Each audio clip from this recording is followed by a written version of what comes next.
Hello friends, எல்லாருக்கும் வணக்கம். இந்த வீடியோவில் நம்ம என்ன பார்க்க போகிறோம் அப்படின்னு சொன்னால், from sex to super consciousness அப்படின்ற ஓஷோவோட புக்கோட 3rd சாப்டர் சம்மரி தான் பார்க்க போகிறோம். இந்த 3rd சாப்டர் அப்படின்றது ஓஷோ ஒரு கூட்டத்தில் பேசின ஒரு நாள் அவர் என்ன பேசினார் அப்படின்றதோட ஒரு சம்மரி தான் இந்த புக்கில் அவர் கொடுத்துருக்காரு. ஸோ அவர் எப்படி சொல்கிறாரு அப்படின்னு சொன்னால், இந்த சாப்டரில் தியானத்தின் உச்சநிலை அப்படின்னு கொடுத்துருக்காங்க. அப்போது இந்த சாப்டரை ஓஷோ எப்படி ஸ்டார்ட் பண்ணுறாரு அப்படின்னு சொன்னால், ஒரு ஆர்டிஸ்ட் இருந்திருக்கிறாரு.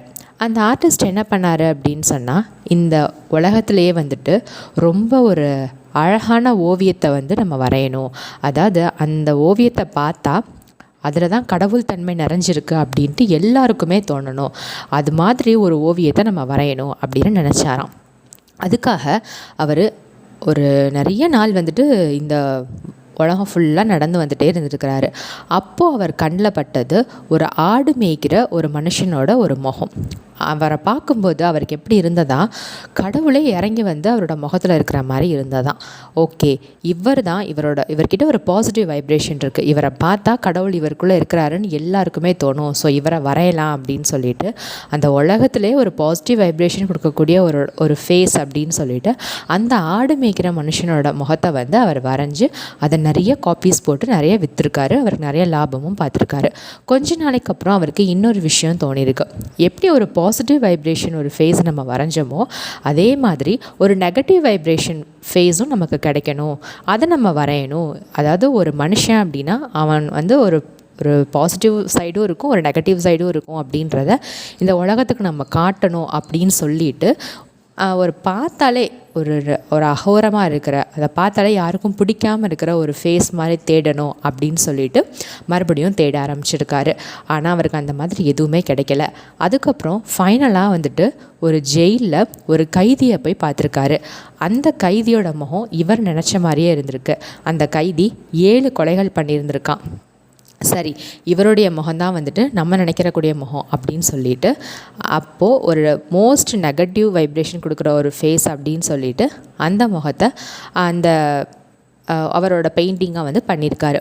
பண்ணதுக்கப்புறம் அவர் முன்னாடி பண்ண பெயிண்டிங்கையும் இதையும் வச்சு அந்த இடத்துல பார்த்துட்ருக்கும்போது அந்த ஜெயில் கைதி பின்னாடி நின்று அழுதுட்டு இருந்திருக்கிறாரு. எதுக்கு இப்படி அழறீங்க அப்படின்னு சொல்லி கேட்கும்போது, நான் வரைஞ்சது உங்களை ஏதாவது ஹர்ட் பண்ணிருச்சா அப்படின்னு கேட்கும்போது அவர் சொல்லியிருக்காரு, இல்லை என்னை எதுவும் ஹர்ட் பண்ணலை, ஆனால் 20 years பேக் நீங்கள் ஒரு பெயிண்டிங் பண்ணி அதை சோல்வ் பண்ணிங்க இல்லையா, அப்போது அது மோஸ்ட் பாசிட்டிவ் வைப்ரேஷன் கொடுக்குற ஒரு ஃபேஸாக இருந்தது. இப்போ 20 yearsக்கு அப்புறம் நெகட்டிவ் வைப்ரேஷன் கொடுக்குற ஒரு ஃபேஸை நீங்கள் தேடி எடுக்கும்போது உங்களுக்கு என்னோடய ஃபேஸ் கிடச்சிருக்கு. ஆனால் உங்களுக்கு ஒரு உண்மை தெரிய வாய்ப்பு கிடையாது. 20 வருஷத்துக்கு முன்னாடி நீங்கள் பார்த்த அந்த பாசிட்டிவ் வைப்ரேஷன் ஃபேஸ் என்னோடது தான். 20 வருஷத்துக்கு முன்னாடி நான் தான் அந்த ஆடு மேய்க்கிறவனாக இருந்தேன். இன்றைக்கி நான் இப்படி ஒரு கீழ் நிலைக்கு தள்ளப்பட்டு நீங்களே என்னோட நெகட்டிவ் வைப்ரேஷன் ஃபேஸ் அப்படின்னு சொல்லி வரைஞ்சிருக்கீங்க, அதை நினச்சி தான் நான் அழுதுட்ருக்கேன் அப்படின்னு சொல்லியிருக்காரு. இந்த விஷயத்தை கேட்கும்போது ரொம்ப ஆச்சரியப்பட்டிருந்திருக்காரு அவர். இப்போது இதிலேருந்து ஓஷோ நமக்கு என்ன சொல்கிறாரு அப்படின்னா, ஒரே மனுஷன்தான் 20 வருஷத்துக்கு முன்னாடி அவன் எப்படி இருந்திருக்கான், 20 வருஷத்துக்கு அப்புறம் எப்படி இருந்திருக்கான். ஸோ ஒரு பாசிட்டிவ் அண்ட் நெகட்டிவ் ஒரே மனுஷன்கிட்ட இருக்கும். இப்போ உங்ககிட்ட நீங்கள் ஒரு மோஸ்ட் பாசிட்டிவ் வைப்ரேஷன் இருக்க ஒரு பர்சனாக இருக்கணும் அப்படின்னா என்ன பண்ணுறது, நீங்கள் ஒரு கடவுளோட சுரூபமாக நீங்கள் தெரியணும்னா என்ன பண்ணுறது, நீங்கள் தான் ரொம்ப நல்லவராக இருக்கணும் அப்படின்னா நீங்கள் என்ன பண்ணுறது அப்படின்ட்டு தான் இந்த ஸ்டோரியை ஓஷோ இந்த சாப்டரில் ஸ்டார்ட் பண்ணுறாரு. நாம் குழந்தையாக இருக்கும்போது பார்த்திங்க அப்படின்னு சொன்னால் ரொம்ப சந்தோஷமாக இருப்போம். நம்மளை பார்த்தாலே எல்லாருக்கும் ரொம்ப பிடிக்கும். அந்த மாதிரி தான் குழந்தைகளில் நம்ம எல்லாருமே இருக்கோம். ஆனால் நமக்கு ஏஜ் ஆக ஆக நம்ம என்ன செய்கிறோம் அப்படின்னா, சொசைட்டிக்குள்ளே அதில் இருக்கிற நெகட்டிவ் விஷயங்கள் எல்லாம் அட்ராக்ட் பண்ண ஆரம்பித்து நம்ம ஒரு நெகட்டிவ் வைப்ரேஷனாகவே சேஞ்ச் ஆகி, ஸோ ஒரு பொய் சொல்கிறது, இந்த மாதிரி தான் இருக்கணும், அந்த பொய்யான உலகத்தில் இப்படி தான் வாழணும், அப்படி தான் வாழணும் அப்படின்னு சொல்லிட்டு அதெல்லாம் நம்ம அக்செப்ட் பண்ணிக்கிட்டு நம்ம ஒரு கீழ்நிலைக்கு தள்ளப்பட்டு கடைசியில் மரணம் அப்படின்னு ஆகும்போது ஒரு கீழ்நிலையுடைய மனிதனாக தான் போய் நம்ம எல்லாருமே அந்த மரணத்தை தொடுறோம் அப்படின்னு சொல்கிறாரு. ஆனால் அந்த மாதிரி நம்ம இருக்கக்கூடாது. லைஃப்பில் ஒரு நல்ல வெளிச்சமான ஒரு இடத்துல இருந்து நம்ம பிறந்து ஒரு இருளுக்கு போய் நீங்கள் எப்படி மரணத்தை தொடுறீங்க, அந்த மாதிரி செய்யாமல் நம்ம ஒரு இருளில் இருந்து ஒரு வெளிச்சத்துக்கு போய் நீங்கள் வந்து ஒரு சொர்க்கத்தை பார்க்க முடியும். அது வந்து நீங்கள் என்ன செய்யணும் அப்படின்னு சொன்னால், நீங்கள் ஃபஸ்ட்டு ஒரு பலமானவங்களாக இருக்கணும் அப்படின்னு சொல்கிறாரு. உங்களோட சக்தியை வந்துட்டு நீங்கள் சேமித்து வச்சுக்கணும். எப்போது நீங்கள் உங்கள் சக்தியை வந்து விரயம் பண்ணுறீங்க அப்படின்னோ அப்போ வந்து உங்களால் அந்த வெளிச்சத்தை பார்க்கவே முடியாது அப்படின்னு சொல்கிறாரு. மறுபடியும் என்ன சொல்கிறாரு அப்படின்னா, இந்த பாயிண்ட்டை ஸ்ட்ராங்காக சொல்கிறாரு. பலம் இல்லாதவங்களுக்கு சொர்க்கத்தை பார்க்கவே முடியாது. யார் ஒருத்தர் பலமான மனிதர்களாக இருக்காங்களோ அவங்க தான் வந்து சொர்க்கத்தை பார்க்கவே முடியும். ஏன் இந்த மாதிரி ஒரு சிச்சுவேஷன் வந்துட்டு ஒரு பலம் இல்லாத ஒரு மனுஷங்க நிறைய பேர் இருக்கிறாங்க அப்படின்னு நான் சொல்கிறேன். ஏன் அப்படின்னு சொல்லி அவரே நம்மக்கிட்ட கேட்குறாரு. அப்போது பலம் இல்லாமல் இருக்கணும் அப்படின்னா உங்கள் சக்தியை வந்து நீங்கள் இழக்கணும். எப்படி மனுஷங்க வந்து அவங்க சக்தியெல்லாம் வந்து இழக்கிறாங்க அப்படின்னு ஒரு கொஸ்டின் வைக்கிறாரு. அதற்கான ஆன்சரையும் அவரே சொல்கிறாரு. எந்த இடத்துல மனுஷங்க வந்து அந்த சக்தியை இழக்கிறாங்க அப்படின்னு சொன்னால், காமம் அப்படின்ற அந்த ஃபீலிங்கில் தான் வந்து அவங்களோட உயிர் சக்தியே வந்து வெளியில் போகுது. அதில் என்ன சொல்கிறாரு அப்படின்னு சொன்னால், காமம்னால உங்களுக்கு என்ன கிடைக்குது அப்படின்னு சொல்லிட்டு கேட்குறாரு. உங்களுக்கு ஒரு க்ஷண நேரம், அதாவது ஒரு செகண்டில் உங்களுக்கு ஒரு ஹாப்பினஸ் கிடைக்குது. அந்த ஹாப்பினஸ்க்காக நீங்கள் மறுபடியும் வந்துட்டு அந்த ஹாப்பினஸ் வேணும் அப்படின்னு நினச்சி உங்கள் லைஃப் லாங் நீங்கள் என்ன பண்ணிகிட்டே இருக்கீங்க அப்படின்னா, அதுக்காகவே வந்து நீங்கள் ஒரு தேடலில் இறங்க ஆரம்பிச்சிடுறீங்க. அது ஒரு கீழ்த்தரமான செயல் அப்படின்றத உங்கள் மனசில் வச்சுக்கிட்டு அந்த கீழ்த்தரமான செயலுக்காக தான் உங்கள் மனசு வந்து ஏங்கிக்கிட்டே இருக்குது அப்படின்னு சொல்கிறாரு. ஸோ உங்களுக்கு கிடைக்கிற அந்த ஹாப்பினஸ் வந்து ஒரு உச்ச நிலையும், அது போக உங்களுக்கு வேறு என்ன கிடைக்கும் அப்படின்னா, உங்களுக்கு அந்த டைம் என்ன அப்படின்றதே உங்களுக்கு தெரியாது. ஸோ அங்கே மறைகிறது என்ன அப்படின்னு சொன்னால், உங்களோட அந்த டைமும் உங்களுக்கு என்ன நடக்குதுன்னு தெரியாத அந்த ஒரு ஹாப்பினஸும் தான். அந்த ஹாப்பினஸும் அந்த டைம் இல்லாத ஒரு தன்மையும் நீங்கள் எங்கே உணரலாம் அப்படின்னு சொல்கிறாரு அப்படின்னு சொன்னால், தியானம், அதாவது மெடிடேஷனில் நீங்கள் அதை உணரலாம் அப்படின்னு சொல்கிறாரு. மனுஷனுக்கு வந்துட்டு ஒரு ஹை ஹாப்பினஸை கொடுக்குற 2 விஷயம் என்ன அப்படின்னு சொன்னால், செக்ஸ் அண்ட் மெடிடேஷன். இந்த 2ம் தான். ஆனால் முதலாவது விஷயம் உங்களுக்கு என்ன செய்யும் அப்படின்னு சொன்னால், உங்களை ஒரு அதி உன்னதமான இடத்துக்கு உங்களை கூட்டிகிட்டு போகலை. ஏன்னா இந்த சொசைட்டி வந்து அது ஒரு தப்பான விஷயம் அப்படின்னு சொல்லிகிட்டே இருந்ததுனால நீங்கள் அதை ரொம்ப கீழ்த்தரமாக பயன்படுத்த ஆரம்பிச்சிட்டிங்க. ஸோ அதை உங்களை அந்த இடத்துக்கு கூட்டிகிட்டு போகாது. ஸோ நீங்கள் ஒரு சூப்பர் கான்ஷியஸ் லெவலுக்கு போகணும் அப்படின்னு சொன்னால் உங்களுக்கு ஒரே வழி என்ன அப்படின்னா மெடிடேஷன் தான். மெடிடேஷன் அப்படின்றது நமக்கு நேச்சர் கொடுத்த ஒரு அழகான விஷயம். அதை நீங்கள் புரிஞ்சுக்கணும் அப்படின்னு சொல்கிறார். ஆஸ் யூஷுவல் செக்ஸ் அப்படின்றதும் உங்களுக்கு நேச்சர் கொடுத்த ஒரு விஷயம் தான். ஆனால் அதை தான் வந்துட்டு இப்போ தப்பான ஒரு வழியாக உருவாக்கிட்டாங்களே. ஸோ அப்படி இருக்கும்போது உங்களுக்கு அந்த ஹாப்பினஸ், உங்களுக்கு இதில் கிடைக்கிற அதே ஹாப்பினஸ் உங்களுக்கு எங்கே கிடைக்கும் அப்படின்னா மெடிடேஷன்லேயும் கிடைக்கும் அப்படின்றத தான் ஓஷோ இந்த சாப்டரில் சொல்கிறாரு. ஓஷோ இந்த சாப்டரில் அனிமல்ஸையும் ஹியூமன் பீயிங்ஸையும் கம்பேர் பண்ணுறாரு. அவர் என்ன சொல்கிறாரு அப்படின்னா, நீங்கள் ஒரு மிருகங்களை பார்த்து தான் எப்படி செக்ஸ் வச்சுக்கணும் அப்படின்றத மனுஷன் ஒரு காலத்தில் பழகியிருந்தான். ஸோ நீங்கள் 2 பேரும் ஒன்று தானே அப்படின்னு கேட்குறாரு. மனுஷங்களும் மிருகங்களும் ஒரே மாதிரியான விஷயங்களை தானே செய்கிறீங்க அப்படின்னு முதல்ல கம்பேர் பண்ணிவிட்டு அதுக்கப்புறம் எப்படி வித்தியாசப்படுத்துகிறாரு அப்படின்னு சொன்னால், விலங்குகள் கிட்ட இருக்கிறது வந்து வெறும் காமம் மட்டும்தான், அதாவது இயற்கை கொடுத்த அந்த சக்தி மட்டும்தான். ஆனால் மனுஷங்களாக உருவாக்கின ஒரு காம வெறி இருக்குது. காமமும் காம வெறியும் வேற அப்படின்னு சொல்கிறாரு. அதாவது அனிமல்ஸ்க்கு வந்துட்டு ஒரு பர்டிகுலர் சீசனில் மட்டும்தான் அந்த எமோஷன்ஸ் வந்து வரும் அப்படின்னு சொல்கிறாரு. ஆனால் நீங்கள் மனுஷங்களை பாருங்கள், லைஃப் லாங் வந்து அவனோட கண்களை நீங்கள் பார்க்கும்போது ஒரு காம வெறி தான் தெரியுது. ஆனால் எந்த ஒரு மிருகத்துக்கும் அதோட கண்ணில் காம வெறி தெரிகிறது கிடையாது அப்படின்னு சொல்கிறாரு.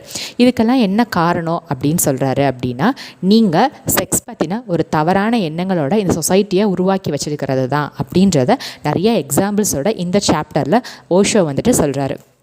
ஸோ ஒரு மனுஷன் வந்து எப்படி இருக்கான் அப்படின்னு சொன்னால், ஸ்டார்டிங்கில் ஒரு மனைவிக்கு வந்துட்டு தவறான ஒரு எண்ணம், அதாவது காமம் அப்படின்றது ஒரு தவறானது அப்படின்னு நீங்கள் சொல்லி கொடுத்துட்டு ஒரு கணவனுக்கு கல்யாணம் பண்ணி வைக்கும்போது அவன் எப்படி லைஃப் லாங் அந்த கணவன் கூட ஒரு அற்புதமான ஒரு வாழ்க்கையை வாழ முடியும் அப்படின்னு சொல்லிட்டு கேட்குறாரு. ஸோ நீங்கள் அடிப்படையிலேயே வந்துட்டு ஒரு செக்ஸ் அவேர்னஸ் வந்துட்டு கொடுக்காமல் இருக்கிறது ரொம்ப தவறு. அதனால தான் சிறிய குழந்தைகளுக்கே செக்ஸ் அவேர்னஸ் சொல்லிக் கொடுங்க அப்படின்னு நான் சொல்கிறேன் அப்படின்றத ஓஷோ சொல்கிறாரு. அதுக்கப்புறம் ஒருத்தர், அதாவது ஒரு மேல் பாடி பற்றியும் ஒரு ஃபீமேலோட பாடி பற்றி ஒரு மேலும் கம்ப்ளீட்டாக தெரிஞ்சு வச்சுருக்கும் போது அதில் என்ன இருக்குது அப்படின்ற ஒரு தூண்டுதல், ஒரு ஆர்வம், இதெல்லாம் வந்து இருக்கிறதுனால தானே தவறுகள் நடக்குது. ஸோ எல்லாமே சின்ன வயசுலேயே நம்ம கரெக்டாக சொல்லி கொடுத்துட்டோம் அப்படின்னா எல்லா ஒரு ஃபீலிங்ஸுமே ஒரு இயற்கையானது அப்படின்றது தெரிஞ்சிச்சுன்னா தவறுகள் நடக்கிறது ரொம்ப ரொம்ப நடக்காது அப்படின்றத வந்து அவர் சொல்கிறாரு. இதுக்கு ஒரு எக்ஸாம்பிள் அழகாக சொல்கிறாரு. ஒரு மனைவி கணவனும் எப்படி இருக்கணும் அப்படின்னு சொல்கிறாரு அப்படின்னா, திருமணமான புதிதில் அவங்க கணவன் மனைவியாக தான் இருப்பாங்க. ஒரு மனைவி வந்து ஒரு கணவனுக்கு மனைவியாக மட்டுமே இருப்பாள். அப்போ என்ன அப்படின்னா, அந்த செக்ஸ் அப்படின்றது ஒரு நேச்சுரலான விஷயம் அப்படின்னு சொல்லிட்டு 2 பேரும் நல்ல சந்தோஷமாக வாழ்ந்ததுக்கப்புறம் ஒரு ஸ்டேஜுக்கு அப்புறமா எப்படி மாறும் அப்படின்னு சொன்னால், அந்த கணவனுக்கு அந்த மனைவி தாயாக மாறிடுவா அப்படின்னு சொல்கிறாரு. இதுக்கு ஒரு எக்ஸாம்பிள் சொல்கிறாரு. ஒரு ஸ்டேஜில் பேசிகிட்டு இருக்கும்போது கஸ்தூரிபா வந்துட்டு காந்திஜிக்கு அன்னை அப்படின்னு நினச்சிட்டாங்களாம். அவர் வந்துட்டு காந்திஜியோட அன்னைக்கும் என்னோடய வணக்கம் அப்படின்னு சொல்லிட்டு ஒருத்தர் சொல்லியிருக்காரு. அப்போது காந்திஜியோட அசிஸ்டண்ட் இருப்பார் இல்லையா, அவர் ஐயோ மனைவியை போய் இவர் அம்மான்னு சொல்லிட்டாரே, காந்திஜி தப்பாக எடுத்துக்குவாரோ அப்படின்னு சொல்லி நினைக்கும்போது காந்திஜி அப்போ சொல்லியிருக்காரு, யாருக்குமே தெரியாமல் ஒரு உண்மையை வந்துட்டு இவர் சொல்லிட்டாரு. உண்மையிலே வந்து கஸ்தூரிபா வந்து எனக்கு இப்போ தாய் தான். ஒரு காலத்தில் அவங்க எனக்கு மனைவியாக தான் இருந்தாங்க, ஆனால் இப்போ அவங்க எனக்கு தாயாக மாறிட்டாங்க அப்படின்னு சொல்லியிருக்காங்க. ஸோ இந்த மாதிரி ஒரு விஷயம் நடக்கணும் அப்படின்னு சொன்னால் அதுக்கு கணவனும் மனைவியும் முழுசாக சம்மந்தப்பட்டிருக்கணும். யாராவது ஒருத்தருக்கு காமம் அப்படின்றது தவறு அப்படின்ற எண்ணம் இருந்தால் கூட இந்த ஒரு விஷயம் சாத்தியமாகாது. கணவன் மனைவி அப்படின்ற ஒரு அற்புதமான உறவு வந்துட்டு முதல்ல கணவன் மனைவியாக இருக்கணும், அதுக்கப்புறம் வந்து அந்த மனைவி கணவனுக்கு தாயாக மாறணும். இந்த உறவு எதில் சாத்தியப்படும் அப்படின்னா 2 பேருமே ஒரு அவேர்னஸோடு இருக்கும்போது மட்டும்தான் சாத்தியப்படும். இதை தான் வந்து சொசைட்டியில் கொண்டு வரணும்னு நான் ஆசைப்பட்றேன் அப்படின்ட்டு ஓஷோ இந்த சாப்டரில் சொல்கிறாரு. இன்னொரு விஷயமும் ஓஷோ இந்த சாப்டரில் சொல்கிறாரு. நம்ம எல்லோரும் கேள்விப்பட்டிருக்கோம், கணவன் தான் கண்கண்ட தெய்வம் அப்படின்ற ஒரு வாக்கியம். இன்னொன்று, மனைவி வந்து கணவனுக்கு தெய்வம் அப்படின்னு சொல்லியிருப்பாங்க. இதெல்லாம் உண்மைதான். ஆனால் இதெல்லாம் எங்கேருந்து வந்தது அப்படின்னு சொன்னால், மனைவி கணவனுக்கு எப்போ கடவுளாக தெரிவாங்க அப்படின்னு சொன்னால், தன்னுடைய அந்த காம இச்சையை வந்துட்டு ஒரு வயசு வரைக்கும் தீர்த்ததுக்கு அப்புறமா அதை தாண்டி ஒரு அற்புதமான ஒரு நிலைக்கு வந்து தன்னை கூட்டிகிட்டு போகிறதுக்கான காரணமாக இருந்தது மனைவி தான் அப்படின்றத எப்போ ஒரு கணவன் உணர ஆரம்பிக்கிறானோ, அதே ஒரு ஃபீலிங் எப்போ ஒரு மனைவிக்கு தன்னோட கணவன் மேலே வருதோ அப்போ என்ன செய்வாங்க அப்படின்னா, அவர் தான் நமக்கு கடவுள், நம்மளோட மனைவி தான் நமக்கு கடவுள் அப்படின்றத 2 பேரும் உணர ஆரம்பிப்பாங்க. இதிலிருந்து வந்தது தான் அந்த கணவனை கண்கண்ட தெய்வம், மனைவியே தெய்வம் அப்படின்ற அந்த வாக்கியங்கள்லாம் இதிலிருந்து தான் வந்தது. ஏன்னா ஒரு சூப்பர் கான்சியஸ் லெவலுக்கு, அதாவது தன்னோட அந்த செக்ஸ் அப்படின்ற தாட்டை வந்து ஸ்டாப் பண்ணிவிட்டு ஒரு சூப்பர் கான்சியஸ் லெவலுக்கு வந்து அவங்கள கொண்டுட்டு போகிறதுக்கு அந்த இளமையில் அவங்களுக்கு உதவினது யார் அப்படின்னு சொன்னால் அவங்களோட லைஃப் பார்ட்னர் தானே. அதை வச்சு உருவானது தான் இந்த வாக்கியங்கள்லாம். ஸோ வாக்கியங்கள்லாம் கரெக்டு தான், ஆனால் நீங்கள் வந்து இந்த எமோஷன்ஸை வந்து தவறான வழியில் ஒரு மாதிரி நீங்கள் எக்ஸ்பிளைன் பண்ணி வச்சுருக்கீங்க. அதனால தான் தவறுகள் நிறையவே நடக்குது இந்த சொசைட்டியில் அப்படின்றத ஓஷோ இந்த சாப்டரில் சொல்கிறாரு. எவ்வளோக்கு எவ்வளோ நம்ம ஒரு சின்ன வயசுலேருந்து குழந்தைங்களுக்கு ஒரு செக்ஸ் பற்றின அவேர்னஸ் கொடுக்குறோமோ அதே அளவுக்கு மெடிடேஷன் பற்றின ஒரு அவேர்னஸையும் நீங்கள் சின்ன வயசுலேயே கொடுங்க அப்படின்னு சொல்கிறாரு. தியானம் பண்ணுறது எப்படின்னு சொல்லிவிட்டு அவங்களுக்கு கற்றுக் கொடுங்க அப்படின்னு சொல்கிறாரு.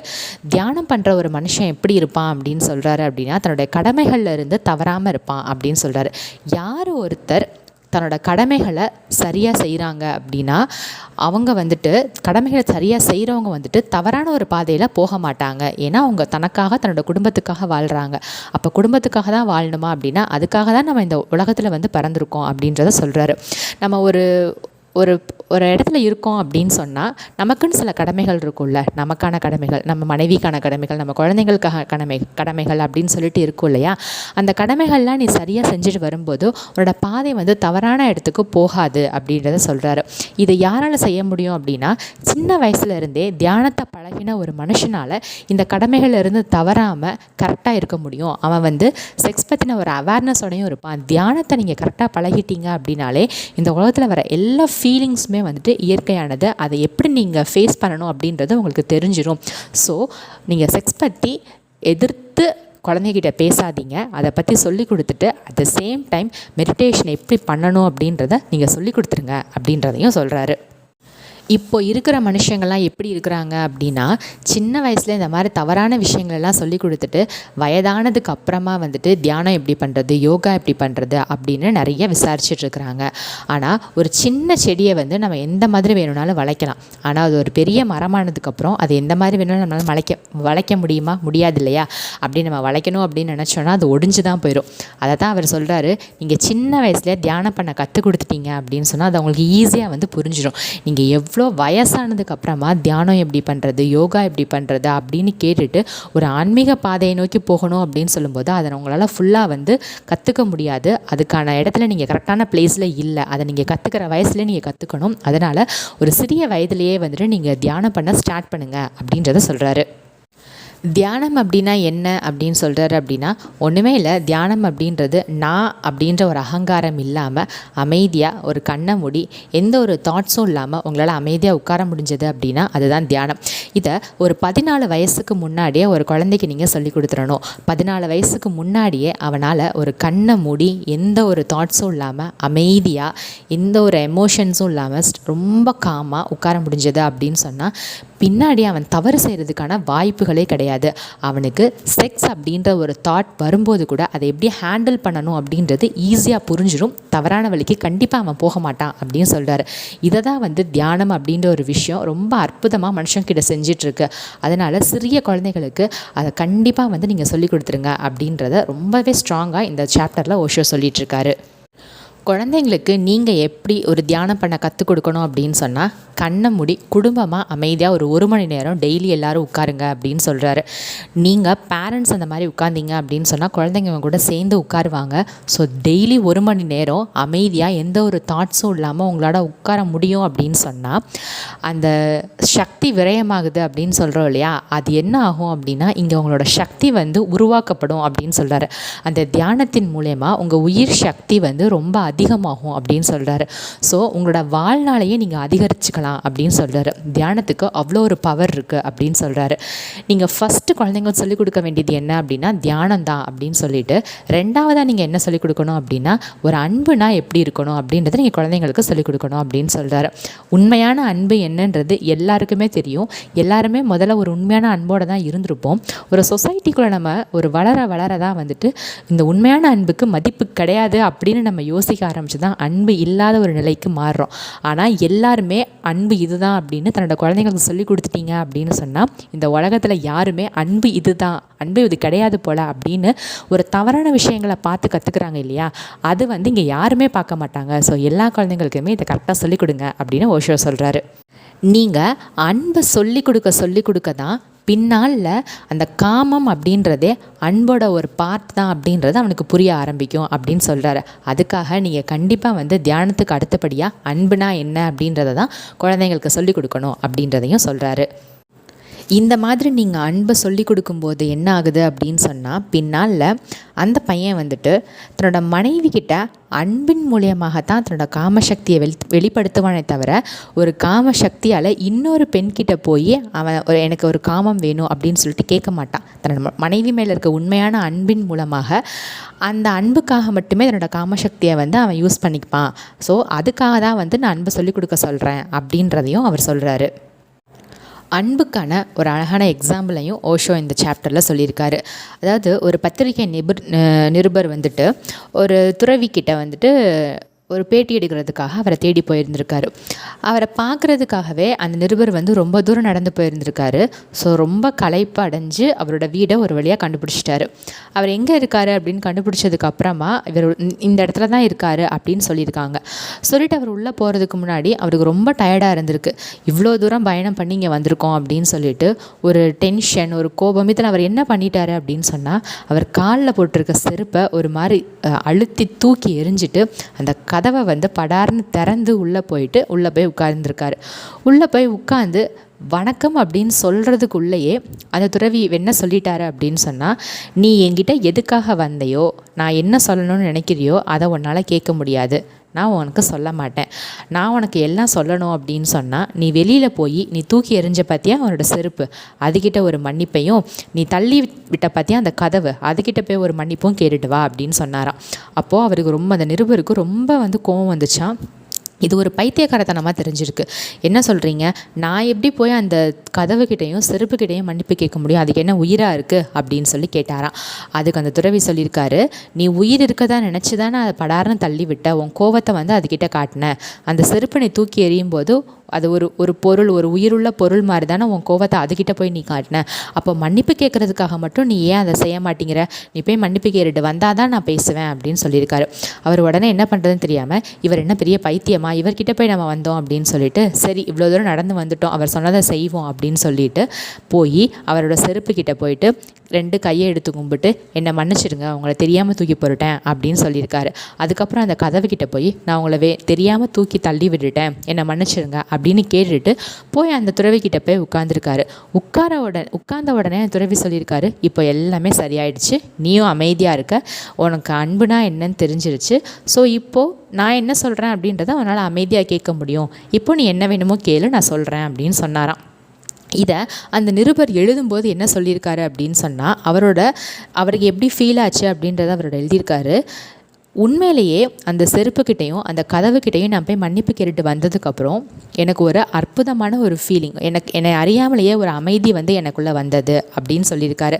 அப்போது என்ன அப்படின்னா, ஒருத்தருக்கு நம்ம ஒரு தவறான விஷயங்கள் செய்யாமல் ஒரு அன்பாக அவங்க மேலே இருக்கும்போது நம்மளோட மனசு எவ்வளோ ஒரு பீஸ்ஃபுல்லாக இருக்குது அப்படின்றத என்னால் புரிஞ்சுக்க முடியுது அப்படின்ட்டு அவர் சொல்லியிருக்காரு. இது ஒரு உண்மையான நிகழ்வு அப்படின்னு சொல்லிட்டு ஓஷோ இந்த சாப்டரில் நமக்கு எடுத்து சொல்கிறாரு.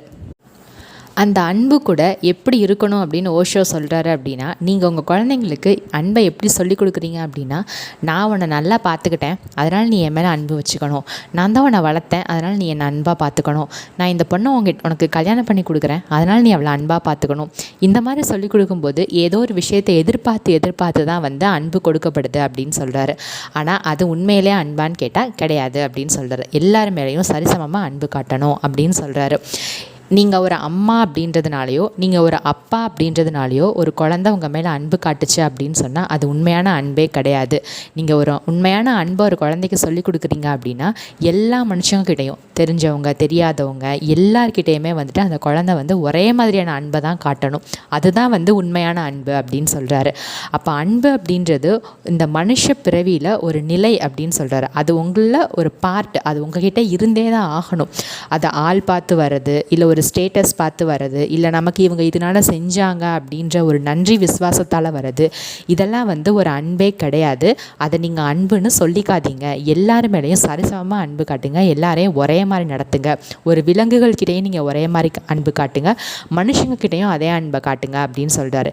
எப்படி ஒரு பூ தன்னை சுற்றி இருக்கிறவங்க தனக்கு பிடிச்சவங்களா பிடிக்காதவங்களா அப்படின்னு பார்க்காம எப்போவுமே நறுமணம் வீசிக்கிட்டே இருக்கோ, அதே மாதிரி அன்புடையவங்க எல்லார்கிட்டையும் இவங்க யார் அப்படின்னு பார்க்காம அன்பை செலுத்திக்கிட்டே இருக்கணும். அதாவது நீங்கள் தனிமையாக இருக்கும்போது கூட உங்ககிட்ட ஒரு அன்பு நிறைஞ்சிருக்கணும். ஒரு மனுஷங்க உங்கள் பக்கத்தில் இருந்தால் தான் நீங்கள் அன்பானவங்க அப்படின்னு கிடையாது.